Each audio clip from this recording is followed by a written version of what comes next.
When tracing the history of the Sabbath and Sabbath observance in early Christianity, it is customary to consult the New Testament for evidence from the time and practices of Jesus of Nazareth and those of his immediate followers. To assemble such evidence, one typically examines the Gospels, Acts of the Apostles, and other New Testament materials, especially the writings ascribed to Paul. The question of this paper is, what is the evidence for Sabbath and Sabbath observance among the followers of Jesus during the first 30 years after his death? One must first isolate the New Testament materials that could reasonably provide direct evidence for this time period. Because their subject matter deals with the time of Jesus, the four Gospels would seem to be among the primary sources. Likewise, Acts of the Apostles, which describes the Jesus movement immediately after his death, would seem to have the same status. However, neither the Gospels nor Acts in their canonical forms were written before AD 60. Therefore, they provide no direct contemporary evidence for Christian teachings and practices regarding the Sabbath within the first 30 years of Jesus' death.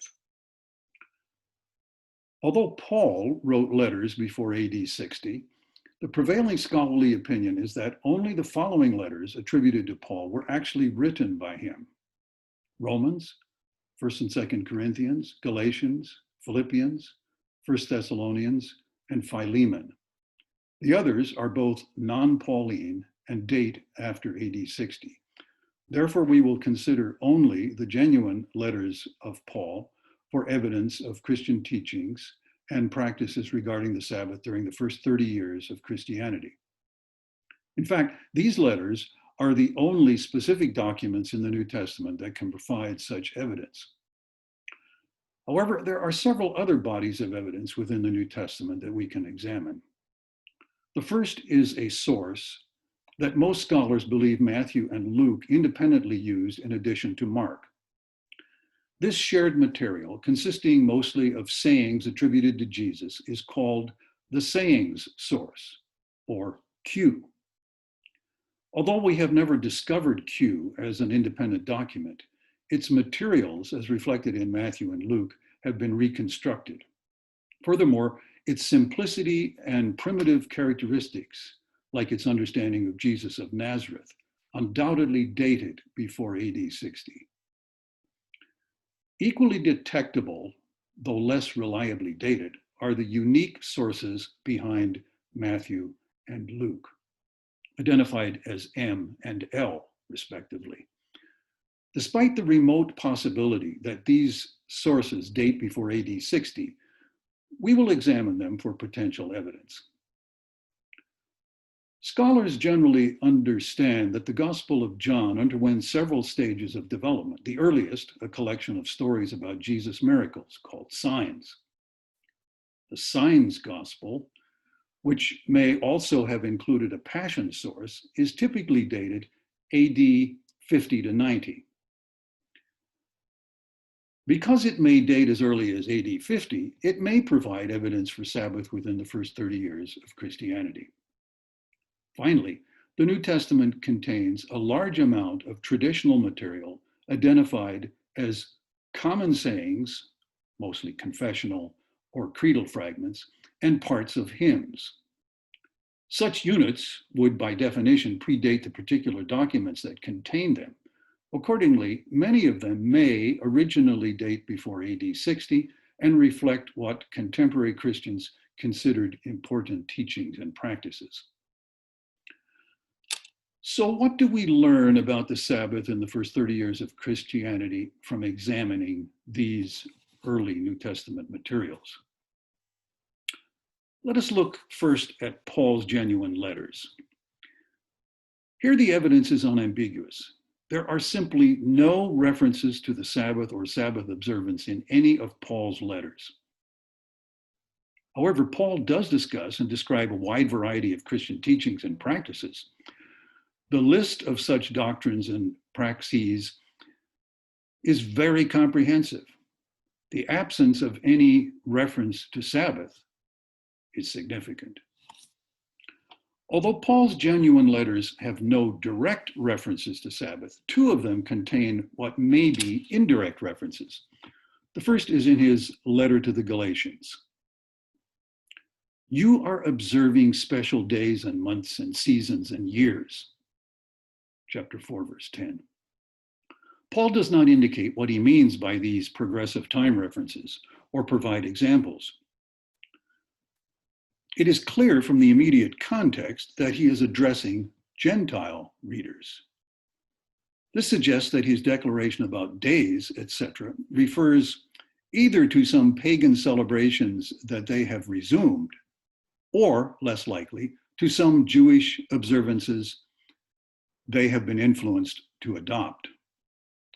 Whatever he has in mind, Paul is not endorsing the renewed practice of his readers to strictly observe days, etc. On the contrary, he condemns such a practice as alien to the gospel he has shared with them.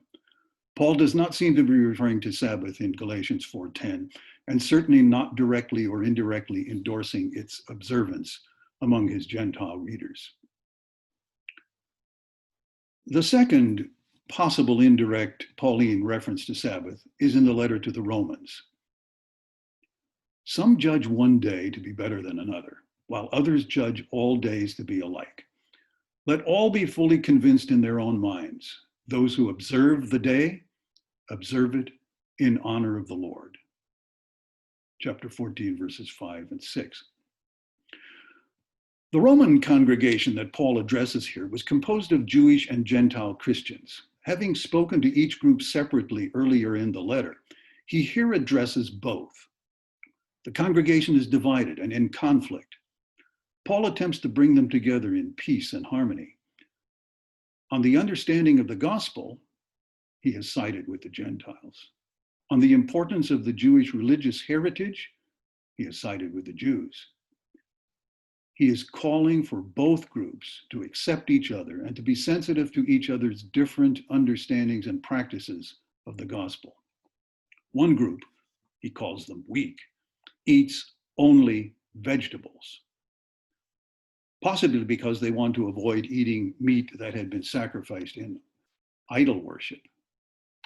This group also seems to be those who judge one day to be better than another and observe the day. This is probably the Jewish Christian group. Paul identifies with the other group, the strong, who seem to be the ones who believe in eating anything and who judge all days to be alike. They are probably the Gentile Christians. However, he urges them to join him in putting up with the failings of the weak and not to please ourselves. What is Paul talking about when referring to judging one day to be better than another and observing the day? What day does he have in mind? Although we cannot know for certain, it seems that the day, like the restrictions about eating associated with the weak group, has something to do with Judaism. Accordingly, it could refer to annual Jewish religious or cultural holidays, designated weekly fast days, or the weekly Sabbath. Whatever its meaning, the text is clear that it is the Jewish Christians in Rome, that is to say, the weak group, that observes certain days or a particular day. In contrast, the Gentile Christians in Rome, and presumably Paul, do not share this understanding or practice. If this text indirectly refers to the Sabbath, it relates only to the understanding and practices of some Jewish Christians in Rome, neither of which are shared by their Gentile Christian colleagues or by Paul. He does not directly refer to Sabbath or Sabbath observance in Romans 14, 5 and 6. If he had Sabbath in mind, without specifically referring to it, he identified with those of his readers who did not consider Sabbath limited to a particular day of the week. Q, which probably predates Paul's letters, consists mainly of sayings and teachings attributed to Jesus. The few narratives include stories about John the Baptist, without reference to his birth or beheading, the story of Jesus' temptation, and 2 miracle stories. There's no infancy narrative or passion narrative. Also, for purposes of this paper, there are no references to Sabbath or Sabbath observance in the Q source. However, Q reflects a wide variety of embryonic teachings and practices that eventually become common within Christianity. As with Paul, the complete absence of any reference to Sabbath is significant. Despite the uncertainty that M and L sources used by Matthew and Luke respectively may date from before AD 60, we will explore these materials for any potential evidence of the Sabbath or Sabbath observance in them prior to that date. In the case of M, the situation is simple. Matthew has 9 references to Sabbath, all of them in units where Mark, not Q, is the source. Accordingly, M, whatever its date, provides no evidence for Sabbath or Sabbath observance within the first 30 years of Christianity. The situation regarding L is more complex. Luke refers to Sabbath 18 times. 9 of these are units where Mark is the source for Matthew and Luke. And 1 is a unit involving only Mark and Luke. However, 8 references to Sabbath are in 2 L units. In chapter 13, Jesus was teaching in a synagogue on the Sabbath. The synagogue leader was angry because Jesus healed a crippled woman on the Sabbath and told people not to come for healing on the Sabbath day. Jesus replied that because all his hearers untied and watered their animals on the Sabbath, the woman had a right to be freed from her bondage on the Sabbath day. In chapter 14, Jesus was going to the house of a Pharisee to eat a meal on the Sabbath. On the way, they met a man with dropsy, and Jesus asked his opponents if it was lawful to cure people on the Sabbath or not. Hearing no answer, he healed the man and said to his hosts, "If one of you has a child or an ox that has fallen into a well, will you not immediately pull it out on the Sabbath day?" These units have a Sabbath setting, a Sabbath healing, the consideration of whether Sabbath healing is legitimate, and the implication that Sabbath healings are permissible. All this pertains to the precepts and practices of Judaism in Jesus' day, and clearly shows that he had a more liberal understanding of Sabbath than his Jewish religious opponents.